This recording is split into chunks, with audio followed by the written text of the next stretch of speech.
এখন যে সমস্ত গ্রাফিতি সুন্দর করে আঁকা হয়েছে সেগুলোর কথা বলতেছি না, যেগুলো স্প্রে পেইন্ট দিয়ে লেখা হয়েছে, যেগুলো যে কোনো সময় পুলিশ গুলি করতে পারতো এরকম একটা পরিস্থিতিতে লেখা হয়েছে, কোথাও কোথাও পুরোটা লেখাও হয় নাই।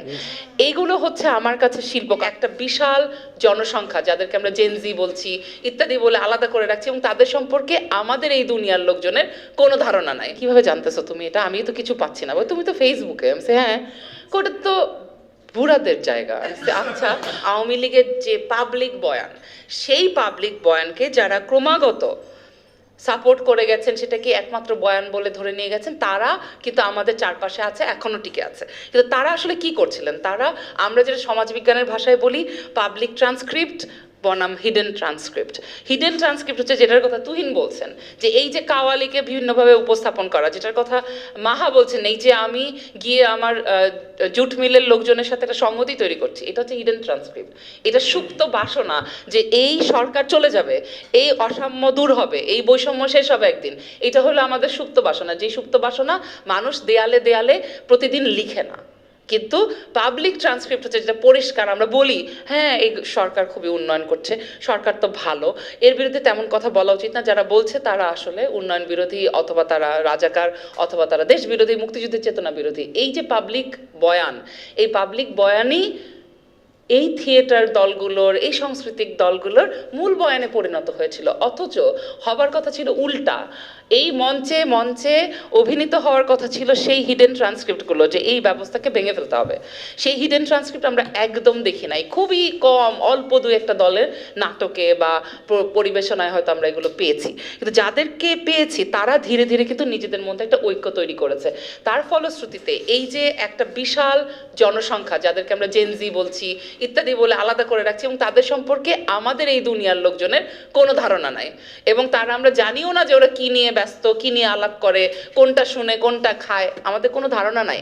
এবং আমি এটা নিশ্চিত হলাম জুলাই অভ্যুত্থানের সময়, আমি ফেসবুকে দেখছি একটা ঘটনা ঘটছে, তারপর আরেকটা ঘটনা ঘটবে, ওমা কিছুক্ষণ আগে ধর যে ঘটনাটা ঘটার আমি যখন দেখেছি, তারও হয়তো 5 মিনিট আগে আমার মেয়ে দরজা খুলে আমাকে বলে গেছে, শোনো এখন কিন্তু এটা হইতে যাচ্ছে। তুমি কিভাবে জানতেছো? আমি তো ফেসবুকে কোথাও দেখতেছি না, কি ব্যাপার? তো ও একটু পরে আবার এসে বলো ওইটা কিন্তু হইলো। তুমি কিভাবে জানো? আমি জানি বলে চলে গেল। একটু পরে আমি গেছি যে আসলে কিভাবে জানতেছো তুমি এটা? আমি তো কিছু পাচ্ছি না। তুমি তো ফেসবুকে। আমি হ্যাঁ, ওটা তো বুড়াদের জায়গা। আচ্ছা, তাহলে তাহলে আমি কিভাবে মানে ঠিক জায়গাটাতে পৌঁছাবো? তখন সে বলে এই যে দেখো ইনস্টা। আমি তখন একটু ইনস্টা শিখেছি আর কি, একটু একটু। তারপরে বললো টেলিগ্রাম। সেটা কি? বলে টেলিগ্রাম বলে একটা চ্যানেল আছে, সেখানে সেকেন্ডে সেকেন্ডে আপডেট হচ্ছে। সেইটা আমাকে সে একটা ডাউনলোড করে দিল, তারপর আমিও সেই সেকেন্ডে সেকেন্ডে আপডেট পেতে লাগলাম।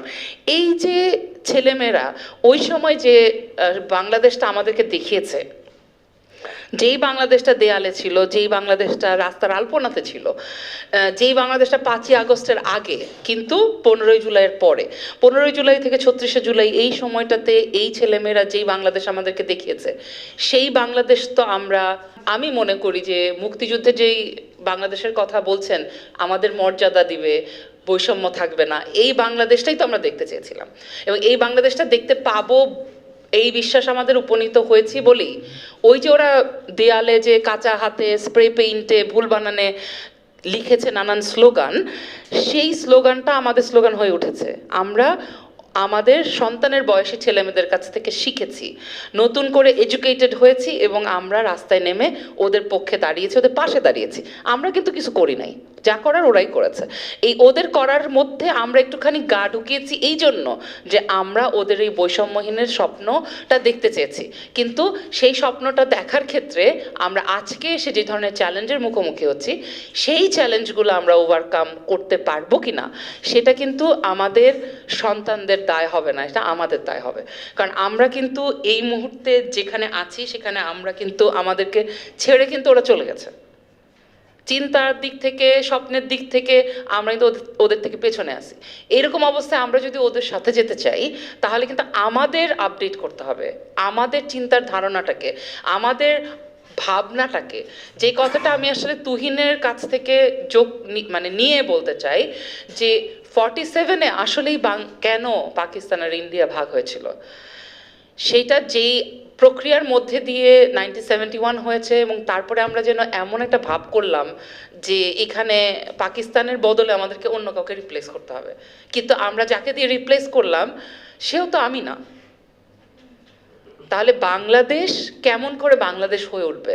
বাংলাদেশের কিন্তু সাহিত্যে বাংলাদেশ কিন্তু হয়ে উঠছে। বাংলাদেশের সাহিত্যে কিন্তু আমাদের স্বর, আমাদের আলাপ, আমাদের স্বপ্ন, আমাদের আকাঙ্ক্ষা, আমাদের ত্যাগ, আমাদের ঘাম আসতেছে, কিন্তু বাংলাদেশের নাটকে আসে নাই। বাংলাদেশের কবিতায় আমি অনেক কম দেখেছি, কিন্তু আমি বাংলাদেশের গদ্যে দেখেছি। সেই জায়গায় আমার হয়তো দেখার কমতি থাকতে পারে, বাংলাদেশের মেইন স্ট্রিম আর্টিস্টের আর্টে আমি দেখি নাই। কিন্তু ওই যে দেয়ালে, যেটাকে আমি কোনো ধরনের আর্ট হিসেবে স্বীকার করবেন কিনা আপনি আপনার বিচার, আপনি বলবেন এটা অশ্লীল শব্দ, অশালীন শব্দ চয়ন করা হয়েছে, ওখানে বাজে কথা বলা হয়েছে, নারীকে অবমাননা করা হয়েছে, অনেক কিছু বলতে পারেন, কিন্তু পলিটিক্যাল কারেক্টনেসের চাইতে গুরুত্বপূর্ণ ছিল ক্ষমতার উল্টো দিকে দাঁড়িয়ে তার নিজের মনের কথাটা বলতে পারে। সুতরাং আমার কাছে ওইটাই শিল্প, এবং ওই দেয়ালে আঁকা শিল্প যেটা সুন্দর সুললিত, এখন যে সমস্ত গ্রাফিতি সুন্দর করে আঁকা হয়েছে সেগুলোর কথা বলতেছি না, যেগুলো স্প্রে পেইন্ট দিয়ে লেখা হয়েছে, যেগুলো যে কোনো সময় পুলিশ গুলি করতে পারতো এরকম একটা পরিস্থিতিতে লেখা হয়েছে, কোথাও কোথাও পুরোটা লেখাও হয় নাই। এইগুলো হচ্ছে আমার কাছে শিল্প, কারণ ওইটা ওই মুহূর্তের সময়ের জনতার দাবিটাকে ফুটিয়ে তুলেছিল, হিডেন ট্রান্সক্রিপ্টটাকে পাবলিক করেছিল। সেইটা এখন আমি পাবলিক হিসেবে ধরে নিচ্ছি যে ওইটাই আমার দাবি ছিল, একটাই দাবি ছিল স্টেপ ডাউন হাসিনা। সেই দাবি পূরণ হয়ে গেছে, কিন্তু তারপরে আমরা যদি ওই সময়টার কথা চিন্তা করি, আমি বারবার ওই সময়টার কাছে ফেরত যেতে চাই, কারণ ওই সময়টাতে আমরা এত রকমের আবেগ দেখেছি, কিন্তু সেটাকে আমরা যেটা সবচেয়ে বেশি দেখেছি সেটা হচ্ছে আমাদের সন্তানদের মধ্যে সমস্ত ধরনের মতকে পাশাপাশি রাখার এবং সবাইকে সবার কথাটা বলতে দেয়ার একটা বিশাল সহাবস্থানের সংস্কৃতি দেখেছি। যেই সহাবস্থানের সংস্কৃতিটা আজকে আমাদের খুব জরুরি, কারণ আমি যদি আজকেও ভাবি যে মাজার ভাঙলে আমার কিছু না, তাহলে কালকে আপনার শিল্পকলা ভাঙবেই। সুতরাং প্রত্যেকের সাংস্কৃতিক ঐতিহ্য, কাওয়ালির যেদিন বন্ধ করেছিল সেদিন আপনি কথা বলেন নাই, তাই জন্য আপনার বাউল সঙ্গীত বন্ধ করেছে। প্রত্যেকটার জন্য আমাদেরকে দাঁড়াইতে হবে, প্রত্যেকটা সাংস্কৃতিক প্রকাশের পক্ষে আমাকে দাঁড়াতে হবে, তাহলে না আমি সেই বৈষম্যহীন, সেই সকলের সহাবস্থানমূলক সাংস্কৃতিক ঐক্যের দিকে যেতে পারবো। এবং সেটা একদিনে হবে সেটা তো হবে না, কারণ আমরা এতদিন ওদেরকে অপর করে রেখেছি, ওদের কথা শুনি নাই, ওদের কথা শুনতে হবে আমাদেরকে, এখন কিছু করার নাই। ওদের কথা শুনবো, কিন্তু কতটুকু নিব না সেটা তো ডেফিনেটলি আমার হাতে, কিন্তু ওদের কথাটা শোনার জায়গাটা তো তৈরি করতে হবে যে হ্যাঁ আপনি আমার সাথে কথা বলতে আসছেন, আমি শুনতেছি আপনার কথা। আমরা তো শুনিই নাই, আমরা তো তাদেরকে আলাদা করে জামাত শিবির বলে ওই দাড়ি টুপি মানেই সে আমার থেকে দূরে, সে আমার মতো না, আমিও কিন্তু তার মতো না, সে আমাকে যে শুনছে। সুতরাং এখন আমি যদি তাকে না শুনি কোনোদিন কনভারসেশন হবে না। এই কনভারসেশনটা শুরু হোক, উদিচি সে কনভারসেশনটা শুরু করতে একটা বড় ভূমিকা নিল, সেই জন্য উদিচিকে ধন্যবাদ। সংবাদ, ফিচার ও অনুষ্ঠানের জন্য ভিজিট করুন সংবাদ প্রকাশের ওয়েবসাইট এবং যুক্ত থাকুন ফেসবুক পেজ ও ইউটিউব চ্যানেলের সঙ্গে।